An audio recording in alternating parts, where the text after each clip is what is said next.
The morning sun, usually a gentle friend, now beat down with an almost mocking intensity as Brenda, the HOA President, strode purposefully toward Sarah's cabin.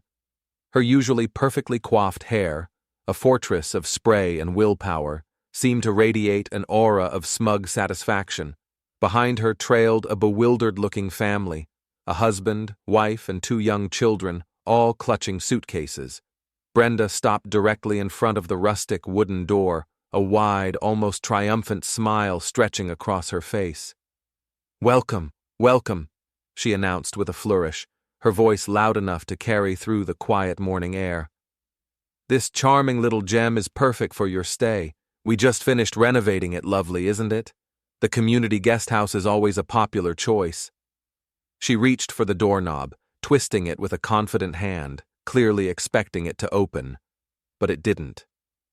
Brenda frowned, trying again, her smile wavering slightly. "Oh, sometimes it sticks," she muttered, giving it a harder tug.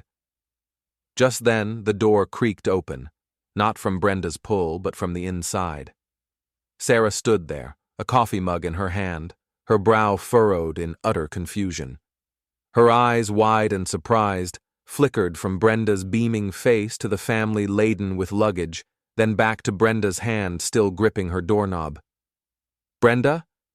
What are you doing?" Sarah asked, her voice quiet but firm. Brenda's triumphant smile instantly evaporated, replaced by a look of pure, unadulterated shock, followed by a flush of indignant anger. Her perfectly sculpted eyebrows shot up and her mouth opened slightly, as if she'd just swallowed a live frog. The family behind her shifted uncomfortably, their faces mirroring Sarah's confusion. Brenda, however, regained her composure with a sharp intake of breath. "Sarah? What in the world are you doing here?" Brenda demanded, her voice rising in pitch, her eyes narrowing into tiny, furious slits. "You shouldn't be here. This cabin is reserved for our guests. You're ruining everything." Her gaze swept from Sarah to the bewildered family, as if Sarah was personally responsible for this colossal misunderstanding. Sarah just stared back, coffee mug still in hand, a silent question hanging in the air. "My cabin? Reserved? For your guests?" Brenda, however, was too far gone in her self-righteous fury to notice the subtle shift in Sarah's usually calm demeanor. Her face contorted, and she jabbed a finger towards the door. "This is simply unacceptable. You're about to be in a lot of trouble, young lady. A lot of trouble." But to truly understand how Sarah found herself in this impossible situation, how the HOA president came to believe Sarah's private cabin was a community rental, we must go back, long before the sun rose on this chaotic morning. Sarah had inherited the small, rustic cabin on the edge of the Whispering Pines community from her grandmother, Martha. Martha was a woman woven from starlight and quiet strength, her hands always busy, her heart always open. The cabin wasn't grand, but it hummed with memories, each floorboard creak, every knot in the pine walls, a whisper of Martha's gentle presence. For Sarah, the cabin was more than just property. It was a sanctuary, a place where she had spent the happiest summers of her childhood, learning about nature, listening to Martha's whimsical stories, and helping her grandmother tend a small garden filled with herbs and wildflowers. After Martha passed away, a quiet sadness settled over Sarah. Life had been challenging in the years leading up to it. She'd faced her own share of storms, a tough period after college where job hunting felt like slogging through quicksand, a painful breakup that left her feeling adrift, and the general anxieties of trying to find her place in a big, bustling world. The world often felt like a series of closed doors, and Sarah, usually so bright and optimistic, had started to feel a little dim. Then came the letter about the cabin. It was Martha's last gift, a quiet invitation to heal. The cabin, when Sarah first arrived, was much like her own spirit, a little worn, a bit dusty, but with good bones and a deep well of potential. It needed work, lots of it. The porch sagged, the paint peeled in patches, and the garden had long since surrendered to weeds. But as Sarah began to clear the tangled overgrowth, to sand down the rough edges of old wood, and to slowly, painstakingly, bring the cabin back to life, she found something remarkable happening within herself. Each nail hammered, each brushstroke of paint, was a small victory. The quiet rhythm of work, the fresh scent of pine and sawdust, the simple beauty of the forest outside her window, it all began to mend the frayed edges of her soul. Martha had always believed in the power of small acts of kindness. She didn't just live in the community. She was its quiet heartbeat. She'd leave freshly baked bread on neighbors' porches, offer a listening ear to anyone who needed it, and organize impromptu storytelling sessions for the kids under the old oak tree near the cabin. Her philosophy was simple. Everyone carries a burden, and a little empathy can lighten the load for us all. Sarah, having experienced her own share of burdens, understood this deeply. As the cabin transformed, so did her outlook. She realized that the cabin wasn't just a place for her to heal, it was a place where she could continue Martha's legacy of kindness. She started small. She set up a little free library on her porch, filled with books for all ages. She called it Martha's Little Free Library, and soon children and adults from the community would stop by, exchanging stories and smiles along with books. Then, she noticed a few single parents in the community, constantly juggling work, childcare, and endless responsibilities, looking utterly exhausted. Remembering her own moments of feeling overwhelmed, Sarah decided to offer something unique. She discreetly, invited one parent at a time to use her cabin for a few hours on a quiet afternoon, just to have some peace. No charge, no questions asked, just a calm space to read, nap, or simply exist without interruption. She'd brew a fresh pot of herbal tea and leave out a small plate of cookies, just like Martha would have. These were not grand gestures, but they were deeply appreciated, little islands of calm in their stormy lives. The parents would leave refreshed, and Sarah would feel a quiet sense of purpose, knowing she was carrying forward her grandmother's spirit. Her efforts, while quiet, didn't go entirely unnoticed. Most neighbors smiled, waved, and appreciated her presence. But there was Brenda, the HOA president. Brenda was a force of nature, a whirlwind of rules, regulations, and a firm belief that everything in the community needed to be under her meticulous control. She'd been the president for what seemed like forever, and her word was law, or at least she tried to make it so. She saw the community not as a collection of individual homes, but as a single entity, meticulously manicured and managed according to her vision. Sarah's quiet acts of kindness, her gentle way of interacting with the community without fanfare, seemed to rub Brenda the wrong way. Early on, Brenda had popped by Sarah's cabin, ostensibly for a welcome wagon visit, though it felt more like an inspection. She'd eyed Martha's little free library with a pursed lip. "Interesting," Brenda had said, her tone anything but. "Is that, a permanent fixture? We do have guidelines for exterior alterations, you know. Community aesthetics."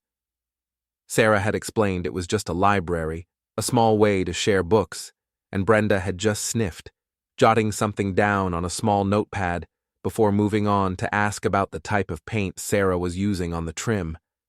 Sarah had brushed it off then, thinking Brenda was just being a little overzealous. As weeks turned into months, Brenda's subtle criticisms started to increase. "Are you sure you're not attracting too much foot traffic with that book thing?" she'd once asked during a rare community meeting, her eyes darting towards Sarah. Another time, she'd inquired, "I've seen some different cars parked near your cabin, Sarah. Are you perhaps running some kind of business?" Sarah had gently explained her guests were just friends, or occasionally single parents borrowing books, and Brenda had just nodded slowly, a calculating look in her eyes. Sarah always kept her quiet space offering very private, only shared through trusted word of mouth to avoid any issues. She didn't want it to feel like a public service, but a personal act of compassion. She believed in the power of quiet giving, not grand announcements. The cabin itself continued to be Sarah's haven.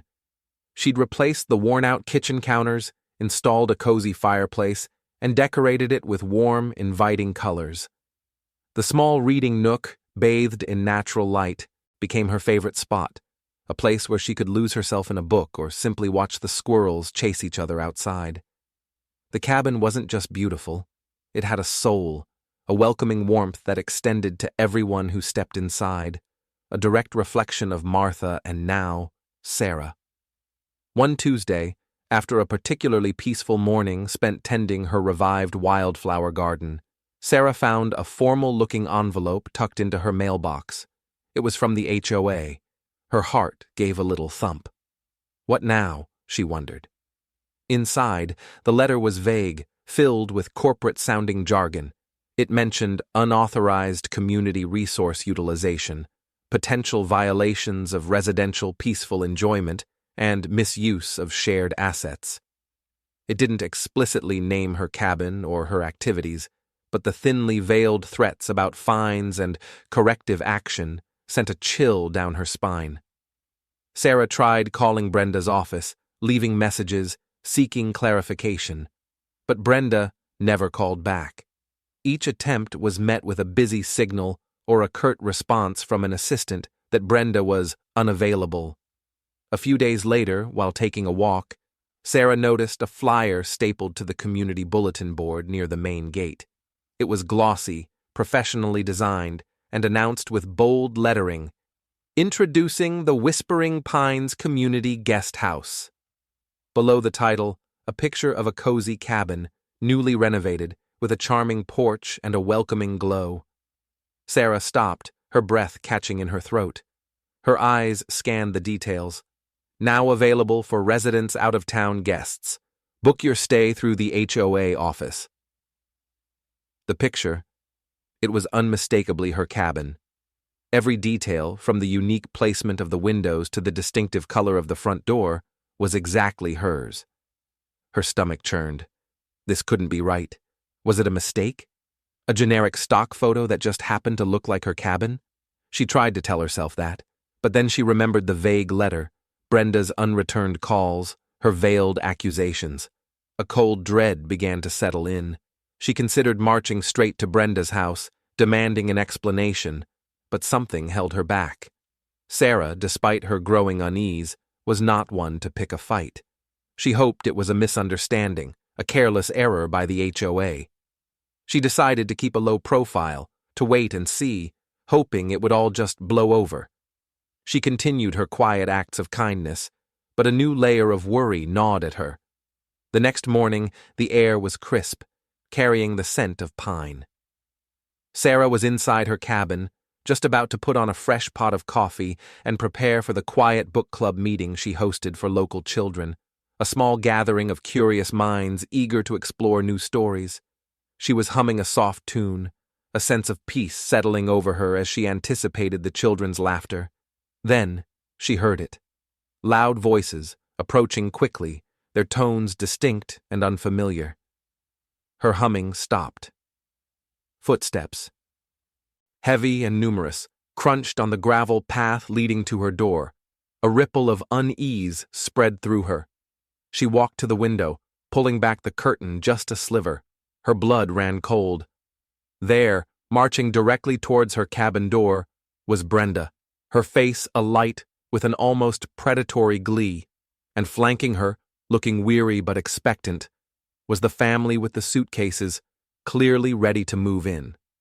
Brenda reached the door first, her hand already extended, her fingers reaching for the doorknob. Sarah watched in horror as Brenda's confident hand closed around the familiar brass, twisting it, trying to push her way in.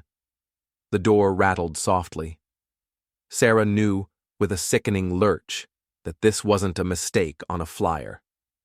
Brenda truly believed this was her community guest house, and she was about to open the door to Sarah's own home, her sanctuary, for complete strangers. Sarah froze, mug still in hand, her heart hammering against her ribs, as Brenda began to knock, a loud, insistent rap that echoed through the quiet cabin. The insistent knocking vibrated through the quiet cabin, each rap a hammer blow against Sarah's dwindling sense of calm.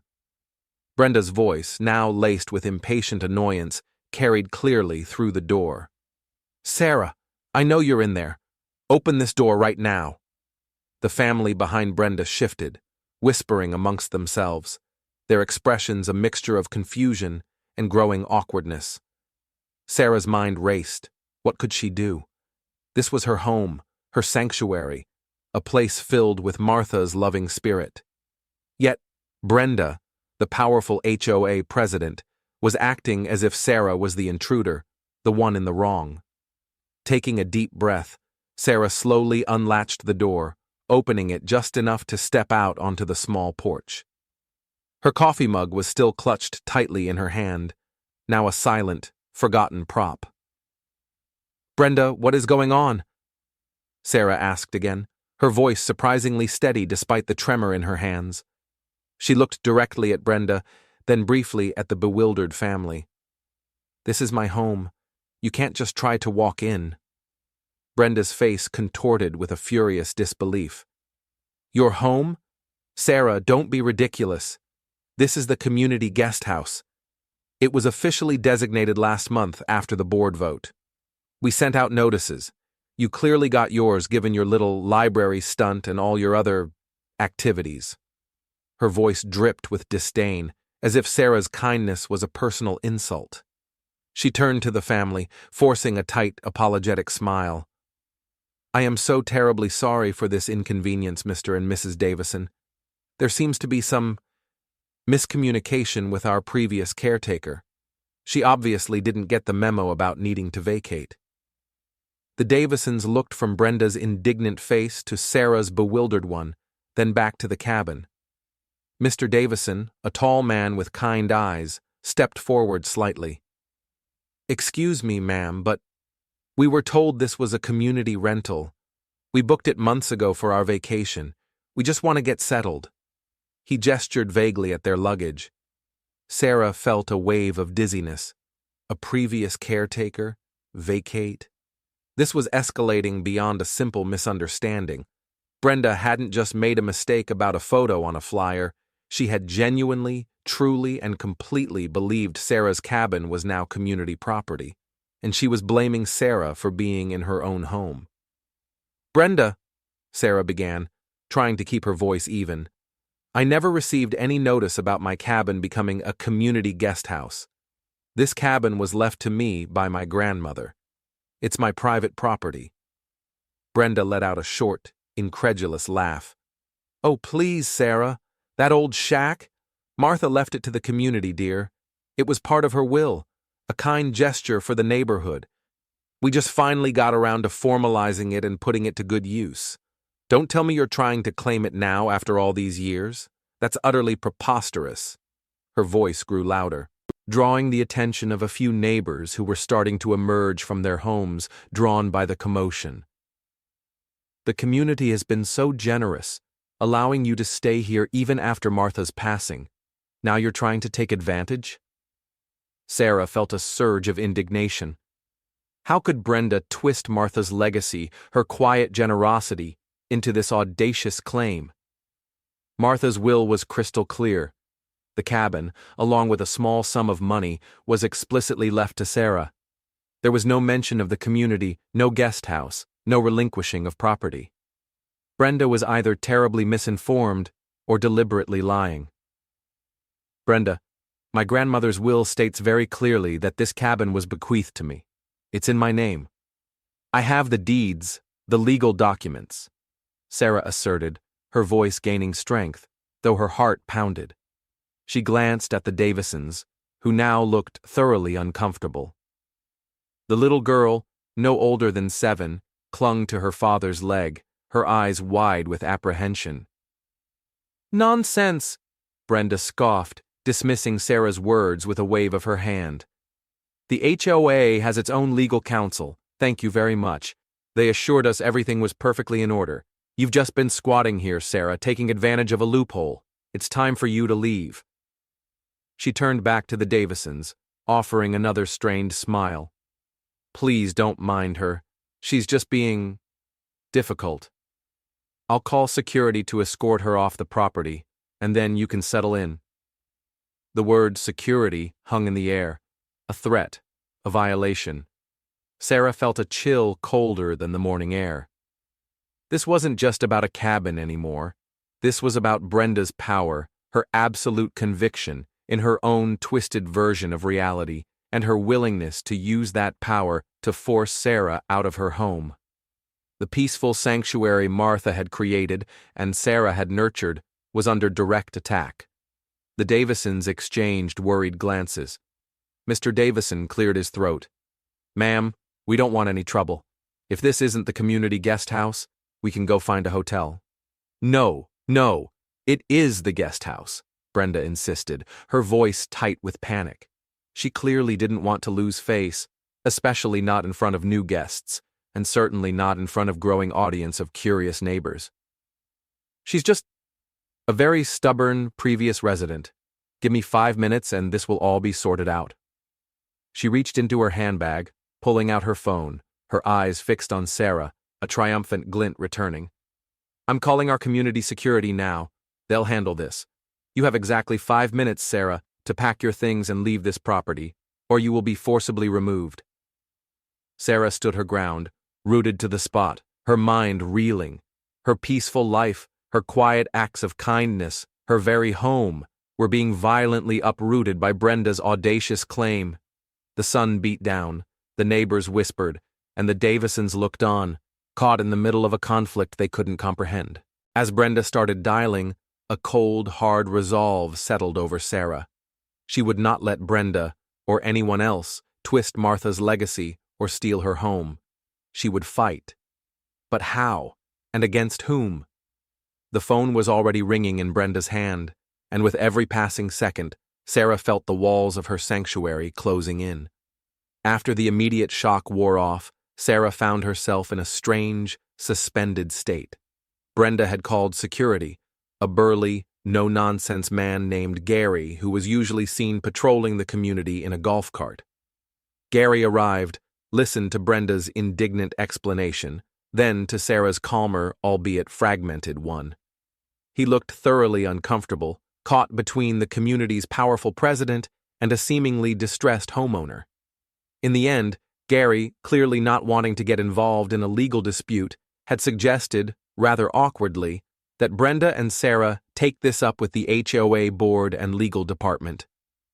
He had, however, politely asked the Davisons to step back, suggesting they wait at the community center while the matter was sorted out. The Davisons, looking relieved, had quickly retreated. Brenda, fuming but temporarily thwarted, had shot Sarah a look that promised fire and brimstone. "This isn't over, Sarah, not by a long shot," she'd hissed, before marching off towards the community center, presumably to continue her battle with the Davisons in tow. Sarah was left alone on her porch, the coffee mug still in her hand, now cold. The curious neighbors eventually dispersed, leaving behind an unsettling silence. The peace of her morning was shattered, replaced by a churning anxiety. She walked back inside, the cabin suddenly feeling less like a sanctuary and more like a besieged fortress. She went straight to her desk, her hands trembling as she pulled out the thick folder containing Martha's will, the cabin deed, and all the property tax documents. Every single paper confirmed it. The cabin belonged to Sarah. It was hers, legally and unequivocally. How could Brenda be so utterly, completely wrong? Or worse, how could she be so knowingly deceitful? Sarah spent the rest of the day in a haze trying to piece together the puzzle. She remembered the vague HOA letter, the flyer with her cabin's picture. It was all adding up to a terrifying picture. Brenda wasn't just mistaken. She had actively and perhaps illegally designated Sarah's private property as a community asset without her knowledge or consent. The audacity of it was breathtaking. The gentle rhythm of her life, once so soothing, now felt jarring. She had planned to spend the afternoon preparing for the children's book club, selecting stories about brave adventurers, and overcoming challenges. Now, she was the one facing a challenge, and it felt overwhelmingly real. She brewed a fresh pot of tea, but it offered little comfort. Her thoughts kept returning to Martha. What would Martha do? Martha, with her unwavering belief in kindness and her quiet strength, would surely stand up for what was right. She wouldn't let anyone twist her legacy. Sarah thought about the parents who had found quiet respite in her cabin, the children who had discovered the magic of reading in Martha's little free library. This cabin wasn't just a building, it was a continuation of Martha's spirit, a place where compassion quietly blossomed. If Brenda succeeded, all of that would be gone. The community guest house would be a sterile rental, devoid of the warmth and heart Sarah and Martha had poured into it. As dusk began to settle, painting the sky in hues of orange and purple, Sarah decided she couldn't just sit and wait. She had to act. She needed to understand what Brenda's board vote was, what legal counsel had advised her, and how such a blatant disregard for property rights could even happen. This was more than just a misunderstanding. It was a violation. The next morning, determined to get to the bottom of things, Sarah dressed meticulously, trying to project an air of calm confidence she didn't entirely feel. She decided her first step should be to visit the HOA office. It was a small building near the main community entrance, usually staffed by a perpetually overwhelmed assistant named Nancy. Nancy was quiet, always looked tired, and rarely made eye contact with Brenda. Sarah hoped Nancy might offer some insight, away from Brenda's direct influence. When Sarah arrived, the office was quiet. Nancy sat behind the counter, typing slowly on an old computer. She looked up, startled, as Sarah approached. "Oh, Sarah," Nancy mumbled, her eyes widening slightly. "Can I help you?" "Hi, Nancy," Sarah said, trying to keep her voice friendly. "I need to see the minutes from the last HOA board meeting and any documents pertaining to the designation of the community guest house. Specifically, the one Brenda was referring to yesterday." Nancy's shoulders slumped. She glanced nervously towards a closed door, presumably Brenda's office, though Brenda wasn't there today. I don't know if I can do that, Sarah," Nancy whispered, her voice barely audible. "Those documents are confidential, and Brenda, she's very particular about who sees what." "Nancy, this is about my private property," Sarah stated firmly, but kindly. "Brenda tried to evict me from my own home yesterday, claiming it's a community guest house. I need to see the official documentation she's referring to. It's my right as a homeowner." Nancy wrung her hands. I really can't," she said, her eyes welling up slightly. "Brenda, she said if anyone asked about that, I was to say it was all handled by legal and not to provide any documents." She looked genuinely distressed, clearly caught between her job and what seemed like an obvious injustice. Just then, the phone on Nancy's desk rang, startling them both. Nancy jumped, answered it, and her eyes grew wide. "Yes, Ms. Henderson. Right away. Yes, I understand." She hung up, looking even more panicked. "Sarah, I'm so sorry. That was Brenda. She just called to say she's on her way here. She wants me to make sure you're gone before she arrives. She said she knew you'd come snooping." Sarah felt a surge of cold anger. Brenda was clearly anticipating her every move, trying to block her at every turn. It was a calculated strategy, designed to make Sarah feel helpless and to prevent her from uncovering the truth. Brenda was not just mistaken, she was actively, cunningly, suppressing information. This wasn't a simple misunderstanding. It was a deliberate attempt to seize Sarah's property. Sarah looked at Nancy's fearful face, a sudden realization dawning on her. Brenda wasn't just targeting Sarah, she was intimidating everyone, including her own staff. Sarah nodded slowly. "It's okay, Nancy. Thank you for trying." She turned to leave, but as she reached the door, She heard the distinct sound of Brenda's expensive car pulling up outside, its engine purring to a stop. Sarah paused, her hand on the doorknob.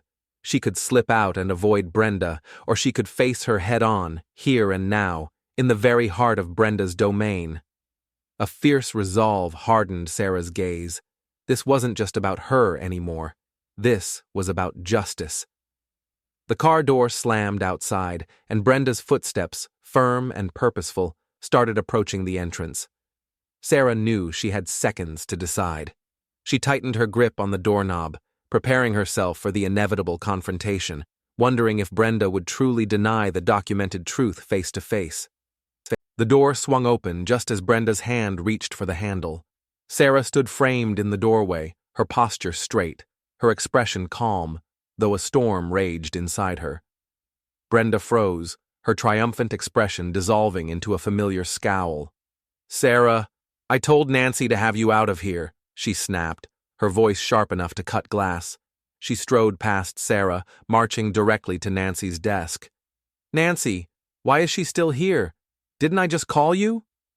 Nancy, looking like a deer caught in headlights, stammered, I told her, Ms. Henderson, but she just—" She trailed off, gesturing helplessly towards Sarah. Brenda rounded on Sarah, her hands on her hips. "Look, Sarah, I don't know what game you're playing, but it's over. This office isn't your personal drama club. This cabin is a community asset. We have the board resolution, the legal review, everything. You are disrupting official HOA business, and frankly, you're causing a major embarrassment." She glanced pointedly at Nancy, who quickly averted her gaze. "Brenda, I'm not leaving until I see the documents you claim prove my cabin is a community asset," Sarah stated, her voice clear and firm. "My grandmother's will, the deed, the property taxes, they all show it's legally mine. If there's a board resolution, I have a right to see it. If there's a legal review, I need to see the attorney's report and the specific clauses of Martha's will they're interpreting." Brenda let out an exasperated sigh, as if Sarah was a particularly slow child. "It's all on file, dear. With our lawyers, you don't get to just walk in here and demand to see confidential HOA legal documents. We follow proper procedure." She smiled thinly. "Perhaps you should consult your own attorney if you're so confused, but I assure you, you won't find anything different." "So you're refusing to show me the documents?" Sarah pressed, her gaze unwavering. "I am refusing to provide you with confidential legal paperwork that has nothing to do with you, Sarah," Brenda retorted, her tone dismissive. "Now, if you don't mind, I have actual work to do. Nancy, please remind our guest of our office hours." Just as Brenda turned back to Nancy, the office door opened again. This time, it was Mr. Henderson, Brenda's husband and a prominent, though usually quiet member of the community. He was a tall man, known for his impeccable suits and his booming yet usually jovial laugh. Today, however, his face was drawn, and he looked unusually serious. He carried a large, flat portfolio case. "Brenda, I thought you were at the club," Mr. Henderson said, his voice flat. He looked from his wife to Sarah, then to Nancy, his brow furrowed. "What's going on here?" Brenda's rigid posture softened slightly at the sight of her husband. "Oh, Robert, just Sarah here, causing a ruckus about the guest house. She just can't seem to accept that her grandmother actually left the cabin to the community." She gave a little dismissive wave of her hand. Robert Henderson's eyes, usually twinkling, now held a deep, troubled look as they met Sarah's. "Is that so?" he asked, his gaze lingering on Sarah for a moment before turning to Brenda. "Brenda, can I speak with you for a moment? Privately." He gestured towards Brenda's closed office door. Brenda, clearly annoyed but unwilling to contradict her husband in front of others, huffed. "Fine, Robert. But this is just a waste of time. I've already handled it." She shot Sarah another venomous look before sweeping into her office, Robert following her, closing the door firmly behind them. Nancy, who had been listening with wide, terrified eyes, let out a shaky breath. "Oh, dear," she whispered to Sarah. This isn't good. Sarah just stood there, a strange sense of anticipation building. Robert Henderson was rarely involved in HOA disputes. His sudden appearance and his somber demeanor suggested something significant was unfolding. What was in that portfolio case? The muffled sound of voices arguing from Brenda's office filled the small HOA building.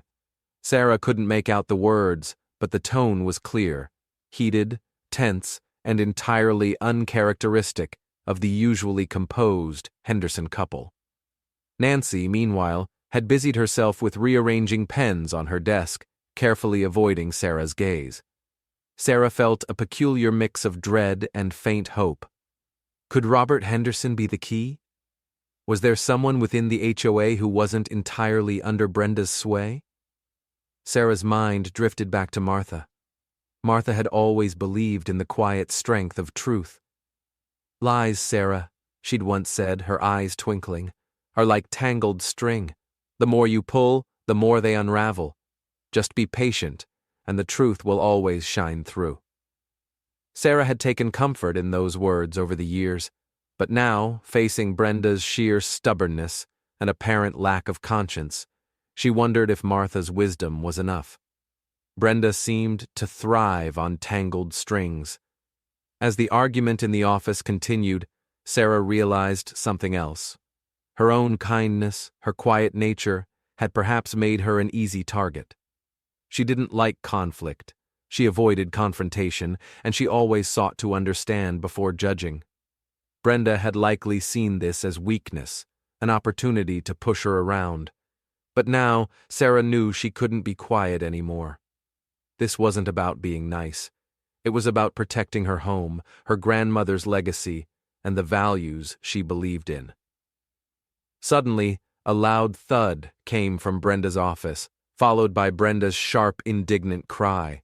Nancy flinched, almost dropping a stack of envelopes. The door to Brenda's office then burst open. Robert Henderson stood there, his face pale and grim. Brenda was behind him, her face a mask of fury, her hair slightly disheveled. Robert was holding open the portfolio case he had brought, and inside, Sarah could see stacks of official-looking papers. "Brenda, this is unconscionable." Robert's voice was low, but it vibrated with a controlled fury Sarah had never heard from him. "You forged these documents. You paid a rogue notary and concocted this entire scheme." Brenda gasped, her face turning crimson. "Robert, how dare you? You have no idea what you're talking about. This is all perfectly legal." "Legal?" Robert scoffed, his eyes blazing. He pulled a thick document from the portfolio. "This is a forged amendment to Martha Lewis's will, claiming she gifted the cabin to the HOA. And this," he pulled out another paper, "is a fraudulent deed transfer document. The signatures are faked, Brenda. I've had my own lawyers look at this. They recognize the notary you used, a disbarred lawyer notorious for shady dealings years ago." Sarah felt a cold wave wash over her. Forged documents, a fraudulent deed. This wasn't just a mistake or a misunderstanding. This was criminal.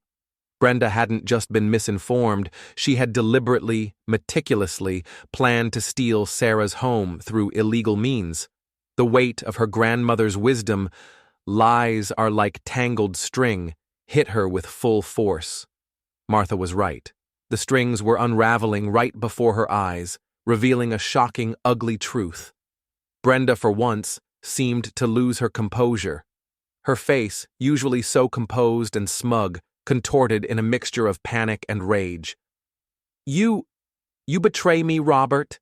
After everything?" she shrieked, advancing on her husband. "This was for the good of the community, to put that old cabin to proper use. She was just letting vagrants use it." She pointed a trembling finger at Sarah, her eyes spitting fire. Robert stepped in front of Brenda, blocking her path. "No, Brenda, this was for your good, your vanity. You wanted a project, something to control. You risked everything, our reputation, our family, for this insane scheme." He turned to Sarah, his expression one of profound apology. "Sarah, I am so incredibly sorry. I had no idea my wife was capable of something like this. She told me she was formalizing an old verbal agreement Martha had with the community. I believed her. She kept all the details confidential from me, saying it was HOA business. He gestured to the portfolio case. I found these hidden in her study. I had a bad feeling, so I took them to my own attorneys this morning. Sarah could barely process it all. The HOA president, a pillar of the community, had forged legal documents to steal her home. The sheer audacity, the cold calculation, was truly shocking. The image of the Davisons, waiting patiently at the community center, flashed in her mind. Brenda had planned to evict Sarah and immediately put a paying family into a stolen property. Brenda, seeing her carefully constructed facade crumbling, suddenly surged forward, trying to snatch the documents from Robert's hand. "Give me those! You don't understand! This is all a misunderstanding!" Robert held the papers out of her reach. "No, Brenda, it's not a misunderstanding. It's fraud, and I can't let you do this." He turned to Nancy, who was now openly crying, her hand clasped over her mouth. "Nancy, call the police, and then call the HOA board members. Tell them to meet us here immediately. We have a very serious matter to discuss." Brenda's eyes widened in horror. "Police? Robert, no, you can't!" Her voice cracked, losing its commanding edge, replaced by a desperate plea. She lunged for the documents again, but Robert, with a surprising agility, stepped back. Sarah watched, frozen, as the scene unfolded. The powerful HOA president, who had wielded her authority like a weapon, was now exposed, her grand scheme laid bare by her own husband. The peace of the HOA office was shattered by Brenda's escalating panic and Robert's grim determination. The phone was ringing in Nancy's trembling hand, and Sarah knew with a certainty that chilled her to the bone that Brenda's surprise, the one hinted at in the title, was far from over. The real surprise, the legal consequences of her actions, was just beginning to unfold. The sound of Nancy's trembling voice giving instructions to the 911 operator sliced through the sudden horrified silence in the HOA office. Brenda stood rigid, her eyes fixed on Robert, her chest heaving. "Robert, you can't do this," she whispered, her usual commanding tone replaced by a desperate, almost pleading gasp. "Think of our standing in the community. Think of our children. This will ruin everything." Robert Henderson, however, remained unmoved. His face was a mask of grim determination. "You should have thought of that before you decided to commit fraud, Brenda. You put everything at risk with your arrogance. What you did to Sarah, what you tried to do to Martha's memory, it's despicable." He then looked at Sarah, his gaze softening slightly. "Sarah, I truly apologize again for this. I wish I had known sooner." Sarah, still reeling from the shocking revelation of the forged documents, could only nod, her voice caught in her throat. The realization that Brenda had planned this elaborate scheme, not just by accident, but with deliberate criminal intent, left her feeling a profound sense of betrayal, not just for herself, but for the community. The Davisons, the innocent family who had been caught in this mess, also came to mind. They had been victims of Brenda's deception, too. Minutes later, the wail of sirens grew louder, approaching the HOA office. Brenda's eyes darted wildly like a trapped animal. She looked from Robert to Sarah, then to Nancy, who had finally put down the phone, her face pale but resolute. You'll regret this," Brenda hissed, her gaze locking onto Sarah, a venomous promise in her eyes. "This isn't over. You think you've won? You have no idea what I'm capable of." Just then, 2 uniformed police officers, a man and a woman, entered the office. Officer Davis, a tall, calm woman, took charge. "We received a call about a reported fraud here?" she asked, her eyes scanning the room. Robert Henderson immediately stepped forward, holding out the portfolio case. "Officers, I am Robert Henderson. This is my wife, Brenda Henderson, the HOA president. I have uncovered evidence that she has committed fraud. She forged documents, including an amendment to a will and a property deed, to claim ownership of Sarah Lewis's private cabin and turn it into a community guest house. He presented the documents. My attorneys have already reviewed these. They are clearly fraudulent. Officer Davis took the documents, her expression turning serious as she flipped through the papers. Her partner, Officer Chen, stood by, his gaze watchful. Brenda, meanwhile, had begun to visibly shake. Her carefully constructed facade had completely crumbled, replaced by fear and a simmering rage. "Mrs. Henderson," Officer Davis said, her voice calm and authoritative, "we need to ask you some questions. Do you understand your rights?" Brenda tried to bluster. "This is outrageous. My husband is mistaken. He's just upset. This is a private family matter." "This is a police matter, Mrs. Henderson," Officer Davis corrected her firmly.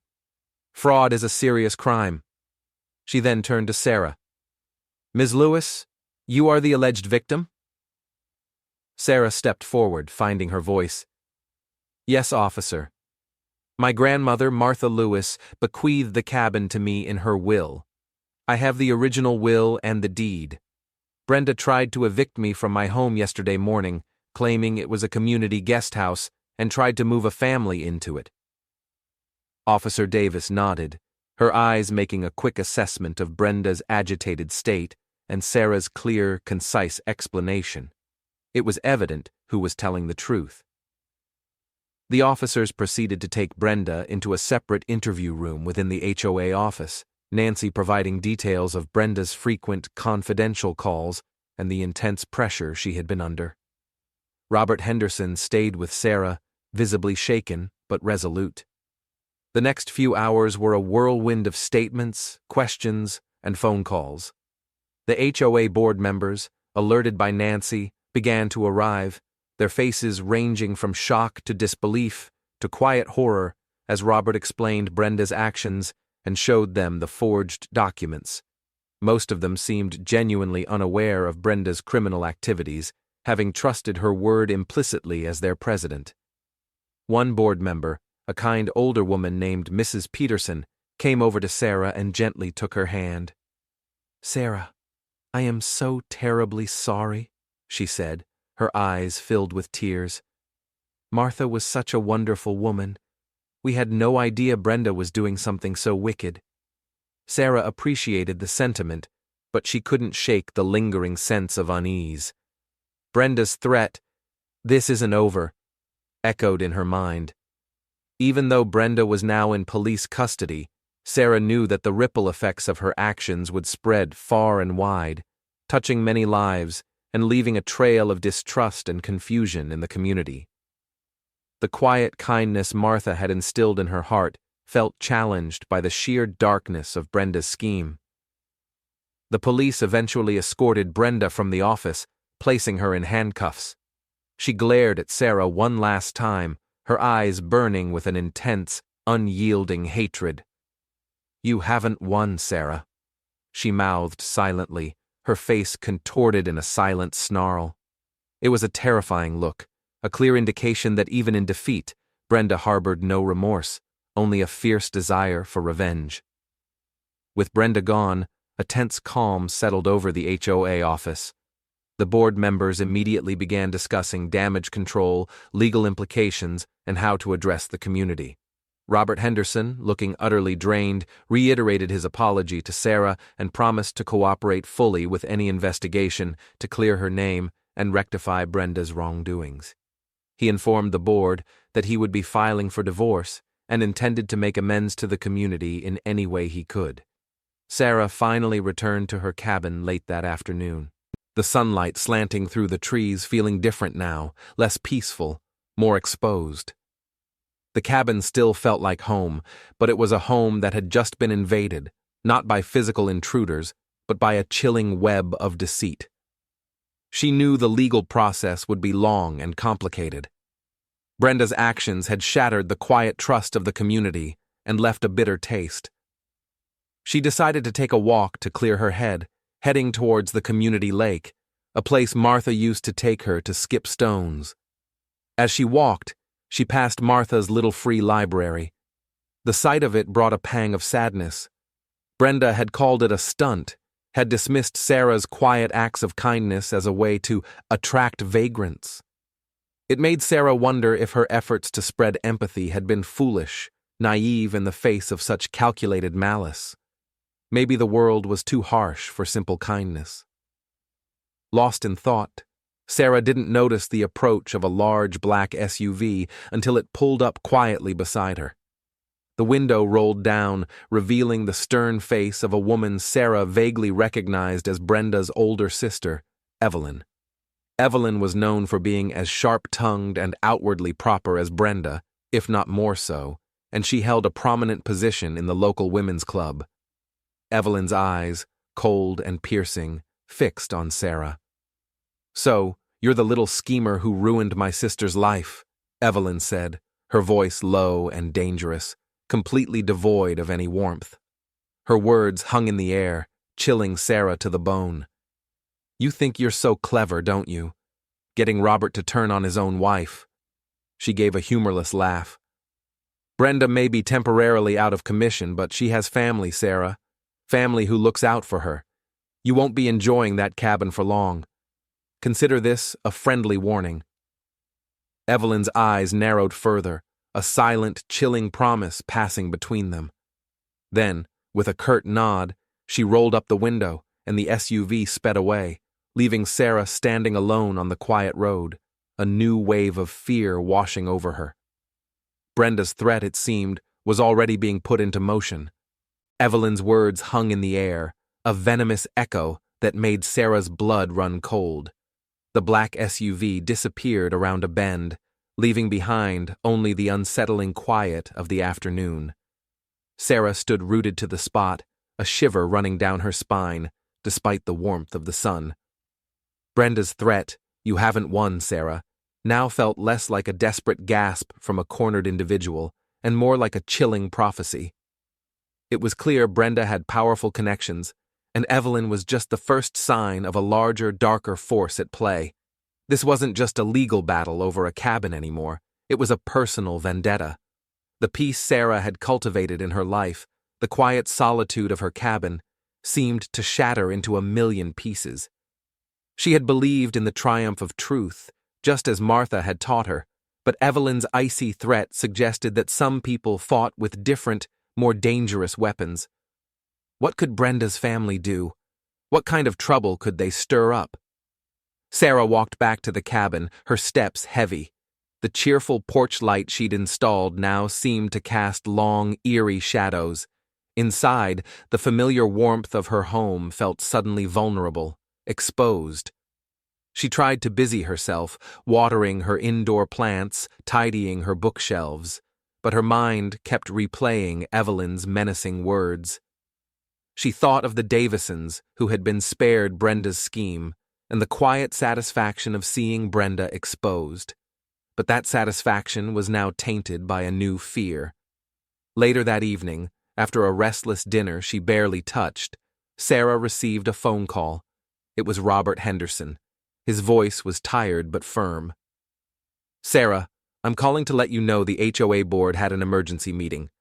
We've officially suspended Brenda as president and have initiated legal proceedings against her. We're also doing a full audit of all HOA finances and decisions she made." There was a pause. "And I thought you should know Brenda has been released on bail. Her family posted it immediately. Her sister Evelyn was there. She seemed very upset."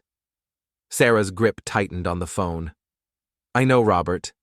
I ran into Evelyn earlier. She made it clear she's not happy." "Please be careful, Sarah," Robert warned, a genuine concern in his voice. "Brenda's family is very influential, and Evelyn is particularly protective. Brenda is also very proud, and this humiliation will not sit well with her. She may try to retaliate in other ways, perhaps not directly, but subtly, through social channels, or by stirring up trouble where you least expect it." Sarah thanked Robert, his words confirming her worst fears. The immediate legal threat from Brenda might be contained, But a new, more insidious kind of danger had emerged. This was no longer just about property. It was about reputation, power, and revenge. The next few days felt like living under a microscope. Sarah noticed subtle changes. Her mail delivery became inconsistent. Sometimes, important letters seemed to disappear. She'd find her Martha's little free library slightly disarranged, not just by children, but as if someone had deliberately messed with it. A few times, cars she didn't recognize would slowly drive past her cabin, their occupants staring. Sarah tried to tell herself it was her imagination, fueled by Evelyn's warning, but the creeping feeling of being watched, of being targeted, grew stronger with each passing day. One morning, Sarah woke up to find a dead crow meticulously placed on her porch, right outside her door. Its black feathers shone eerily in the morning light, and a single red rose, its petals beginning to wilt, was laid across its chest. It was a clear, chilling message, a symbol of ill omen and a promise of sorrow. This wasn't a prank, it was a dark, deliberate act of intimidation. Sarah felt a cold knot of fear tighten in her stomach. This was beyond petty grievances. This was a calculated, malevolent attack designed to frighten her, to make her feel vulnerable. The kindness and empathy she cherished felt like fragile shields against such malice. She called the police, but without any direct witnesses or clear evidence, they could only take a report. Officer Davis, though sympathetic, admitted there wasn't much they could do unless there was a direct threat or property damage. "It's unsettling, Ms. Lewis," she said, "but without more it falls into the category of a nuisance. Try to keep your doors locked and report anything overtly threatening." Feeling isolated and exposed, Sarah decided she needed to tell someone who truly understood the community and its hidden currents.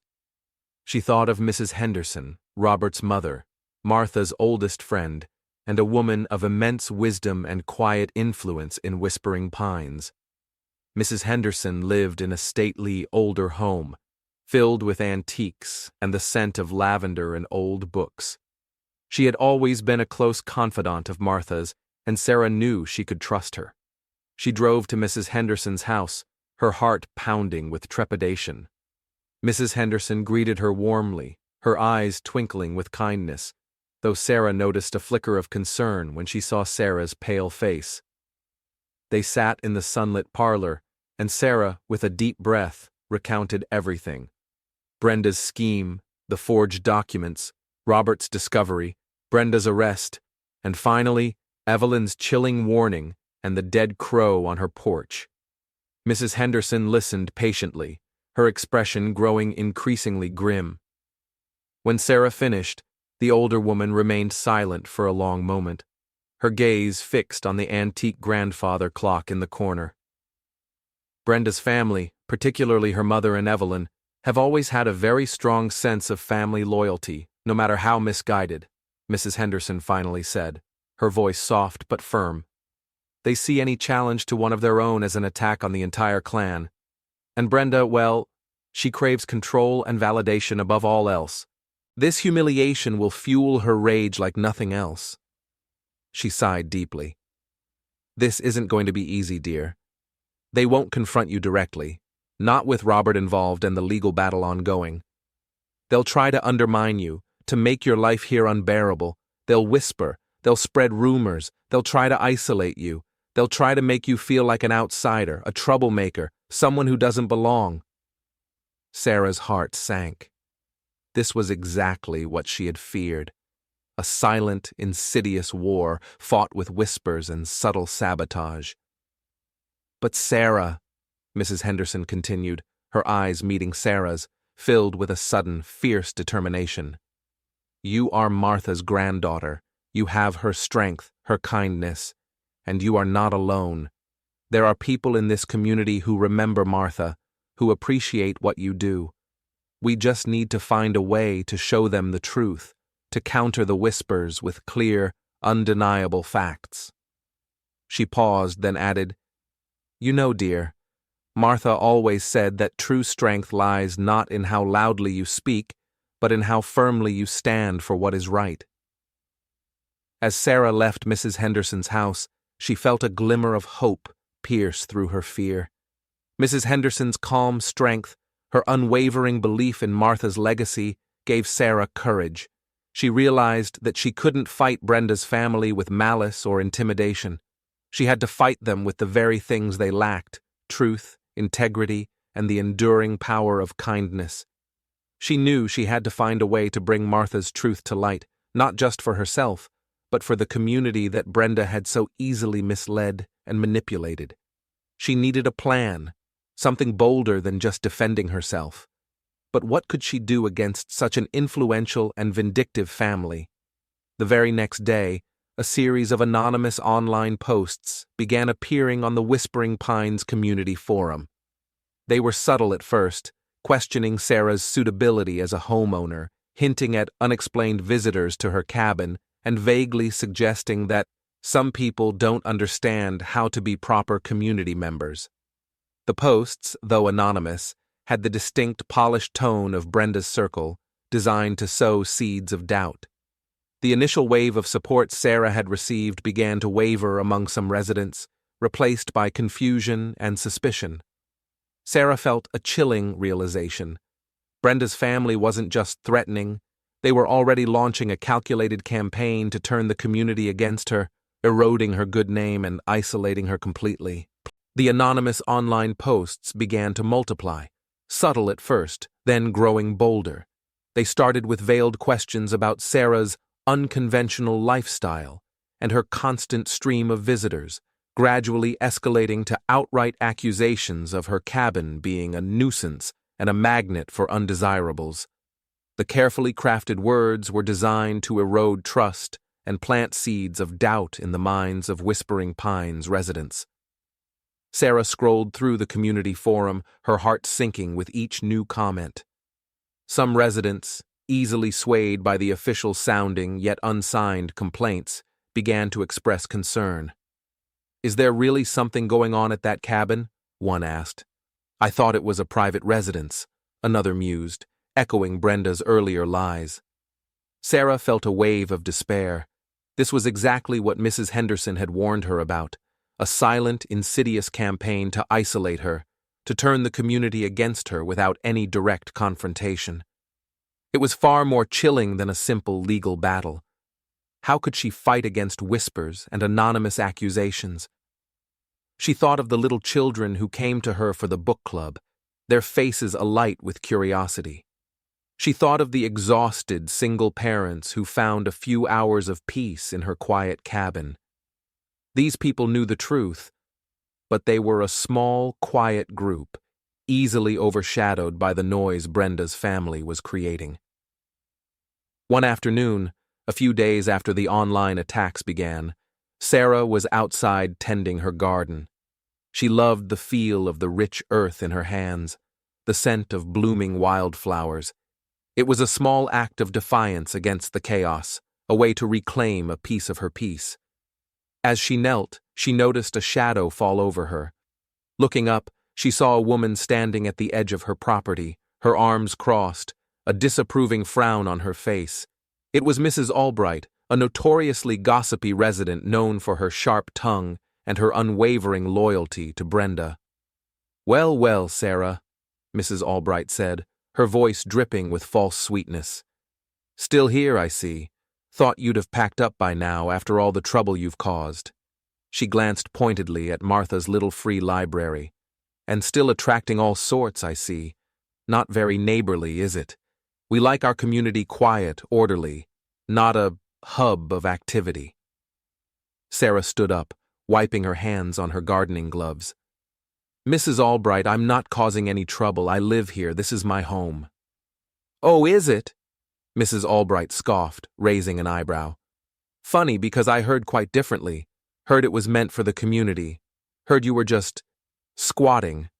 And now Brenda's gone and gotten herself into such a mess, all because of you. Shameful, really. Some people just don't know their place." She paused, her gaze sweeping over Sarah's small garden. "And that little book box.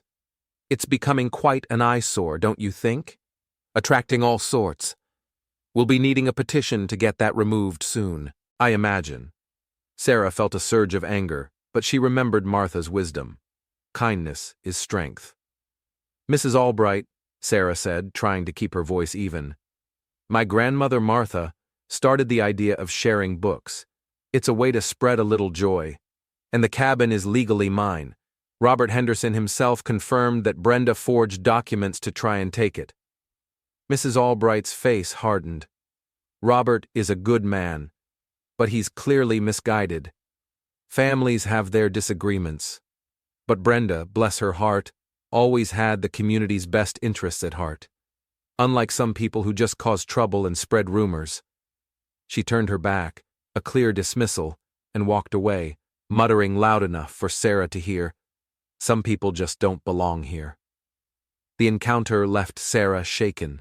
The whispers were no longer just online, they were in person, cutting and cruel. She felt a profound sense of loneliness. How could she counter such ingrained prejudice and such deliberate misinformation? It felt like the whole community was slowly being turned against her. That evening, as Sarah sat alone in her cabin, staring at the glowing screen of her laptop, the online forum felt like a hostile battlefield. She knew she had to do something, anything, to reclaim her narrative. Mrs. Henderson's words echoed in her mind. You need to find a way to show them the truth, to counter the whispers with clear, undeniable facts. But how? A simple online post wouldn't be enough. Brenda's family was too powerful, their tactics too insidious. Then, an idea, small at first, began to form in her mind. It was a risky idea, one that would expose her vulnerability, but it was also true to Martha's spirit. It was about kindness, about empathy, and about letting people see the truth for themselves. She closed her laptop, a quiet determination settling in her heart. The next morning, instead of engaging with the online accusations or seeking further legal counsel, Sarah started to work. She began by cleaning her cabin, polishing every surface, making it shine brighter than ever. Then she prepared a batch of Martha's famous blueberry muffins, the aroma filling the cabin with warmth and comfort. She also baked a fresh batch of sugar cookies for the children. She filled a large pitcher with homemade lemonade. She then went to Martha's little free library, carefully cleaning it and arranging the books. She added a small sign, "Welcome, friends, a place of quiet kindness for all who seek it." Later that day, she started making phone calls. Not to lawyers, not to the police, but to the single parents she had quietly helped, to the families whose children frequented her book club, and to a few other quiet, observant residents she knew had always appreciated Martha. She also called the Davisons, the family Brenda had tried to move into her cabin. She didn't explain much, just invited them, in a clear, calm voice, to a cabin open house she was hosting the following Saturday afternoon. Just a chance to see the cabin, relax, and enjoy some refreshments, she said, her voice filled with a hopeful sincerity. News of the cabin open house spread quickly through the community, no doubt fueled by Brenda's family, who probably saw it as an opportunity for Sarah to make a fool of herself. Some of the online posts became more openly mocking. An open house? To show off a stolen property? One anonymous post sneered.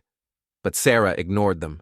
She focused on the positive responses, the few kind voices who expressed interest and curiosity. Saturday arrived, sunny and warm. Sarah spent the morning meticulously preparing, her heart thumping with a mixture of nerves and a quiet resolve. She set out platters of muffins and cookies, a pitcher of lemonade, and fresh flowers from her garden. She made sure all her legal documents, Martha's will, the deed, the police report about Brenda's arrest, were neatly organized in a folder on her desk, ready to be shown if needed. She decided she would speak openly and honestly, letting the cabin and her actions speak for themselves. This was her truth, and she would present it with dignity. As the afternoon approached, Sarah stood on her porch, watching the gravel path. Her stomach fluttered with anxiety. Would anyone come? Would Brenda's negative campaign succeed in isolating her completely? Or would her quiet efforts, her enduring commitment to Martha's legacy of kindness, finally break through the manufactured doubt? Just as she was beginning to feel a wave of despair, she saw them.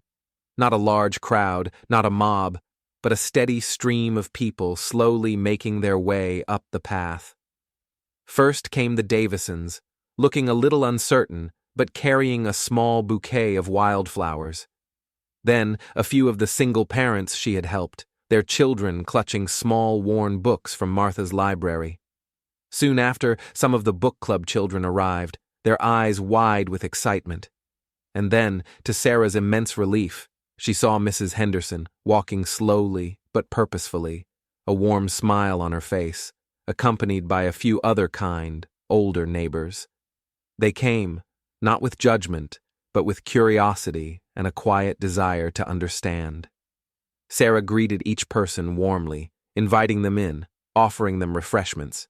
She led them through the cabin, explaining her grandmother's love for the place, showing them the small details she had restored, the reading nook, the cozy fireplace.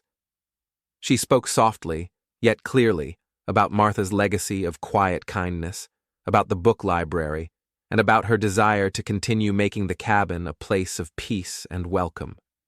She briefly and calmly addressed the legal issues, explaining Brenda's false claims and the real story of the forged documents, without dwelling on the malice, but focusing on the truth. The atmosphere in the cabin was warm, filled with soft chatter and the gentle sounds of children exploring. The Davisons were visibly touched, expressing their apologies for being caught in the initial misunderstanding. The single parents spoke of the quiet relief the cabin had offered them. The children beamed as Sarah read them a story from one of the library books.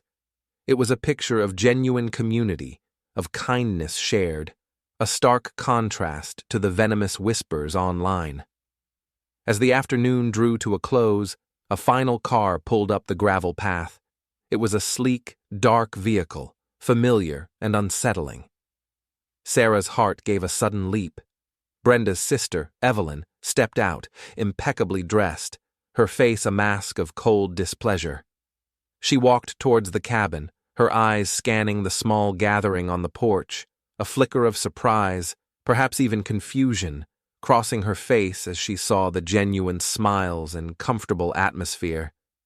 Evelyn approached the porch steps, her lips pressed into a thin line, her gaze fixed on Sarah. This was it. The direct confrontation, the ultimate test of Sarah's quiet courage against Evelyn's icy disapproval.